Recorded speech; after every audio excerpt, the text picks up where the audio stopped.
In the world of EVs, we talk a lot about real-world range. But isn't real-world range as a concept just BS? I mean, no two drivers are the same.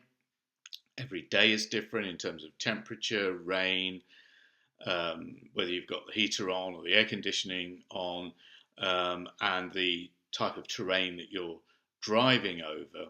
But I suppose if you collect enough data from drivers of the same kind of car, you will get some idea of real world range.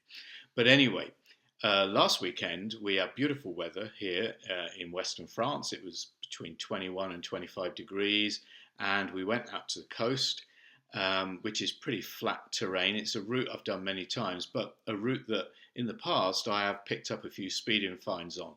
Now, I'm just sticking to the speed limit this time, but I'm not hypermiling or anything. And from this little video, if you bear with me, you will see that the Kia e-Niro has a real world range of 500 kilometers. That's 300 miles, you know. Welcome to Kia e-Niro Diaries on the 13th of April. It's Mrs. e-Niro's birthday today, so we're off to the beach. It's a lovely day, going to the Ile de Ré near La Rochelle. So I was hoping to get the car up to 90%, I didn't quite manage that. So when I stopped charging, it was at 84%, showing a range of 427 kilometers. Should be enough to see us out for the day. The reason I thought this would be interesting is because it's a mixture of these kind of roads, you know, pretty straight, but, you know, limited to sort of 85, 90 kilometers an hour. There's a little tiny bit of auto route, and then there's some smaller roads and a bit more dual carriageway. So anyway, we'll see what the efficiency is like, yeah, get some pictures of the Ile de Ré.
We are near the oyster beds, yes, and the Ile de Ré produces 7,000 tonnes of oysters a year.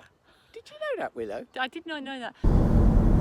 So just going back over the bridge that joins the Ile de Ré to the mainland of France. Had an absolutely wonderful day, an excellent fishy lunch, wasn't it? A very fishy kind of lunch, very nice. So done 154 kilometres so far,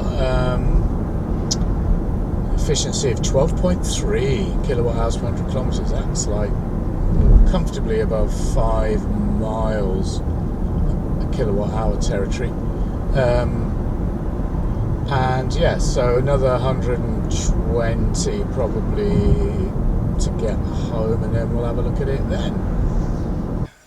So we did 283 kilometres today, and when we got home the guessometer was saying we had 161 kilometres left, which suggests that on 84% we would have got 444 kilometres, and if you do the math on that, 100% would have given us 528 kilometres.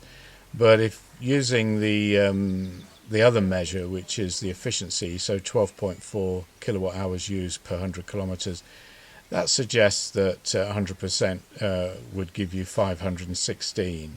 So I think that one's probably a bit more accurate, but even so, I mean, it's very impressive that you know, we did this mixture of driving today. Okay, it was a nice warm summer's day, but you know, we needed the air conditioning on. We didn't go crazy on the roads. You can't really, but you know, it's 105, 110 kilometres an hour, as I say, on the dual carriageway parts of it, and then you know, 80 to 90 on the other parts. On the island, it's a bit slow. There was a fair bit of traffic around, but it wasn't too bad. But on the island, you're doing more like 60 to 70 kilometres an hour. So anyway, yeah, I hope you found that interesting. It was a really nice birthday day out for Mrs. e-Niro. Went to a really wonderful restaurant, had some good seafood in Saint-Martin, which is the main town on the Ile de Ré. Anyway, thank you for watching, and really appreciate the comments that have been coming in on the last few videos, and also welcoming some new subscribers. So really appreciate that. So yeah, thanks very much. Until the next time. Real world range. Pah, load of BS.